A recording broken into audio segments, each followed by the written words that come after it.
Le temps passe et repasse, il est là, à admirer la nature, la forêt, les arbres, le ciel, la lune, entendre le vent et respirer le vent, méditer sur le vent, méditer sur la vie, un peu perdu, un peu fou, un peu comme observateur de la vie, un peu comme un pigeon voyageur. Qu'en est-il de l'amour? Qu'en est-il de l'amour, dites-moi donc? L'amour que tu n'as jamais reçu, que tu n'as jamais obtenu, que tu n'as jamais eu. Qu'en dis-tu? Pourquoi ainsi? Pourquoi tu vois des semblables heureux ensemble et toi non? Pourquoi ainsi? Explique-moi. Est-ce que ça va au-delà de la compréhension de l'humain? Dis-moi pourquoi. Pourquoi tu es triste? Pourquoi tu es malheureux? Tu es aussi humain comme nous. Tu as le droit de rêver.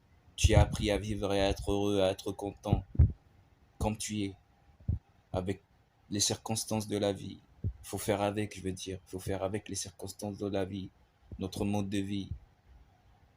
Quand on n'a pas le choix, on n'a pas le choix. Une fois que le temps t'a dépassé, je ne dirai pas trop tard parce que rien n'est trop tard dans la vie.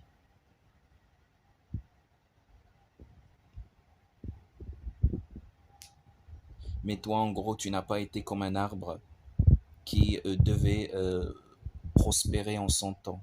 Je veux dire, en son temps bien précis. Genre, tu n'as pas été comme une fleur qui devait prospérer, s'épanouir dans la joie et éviter la peur au moment où il le fallait.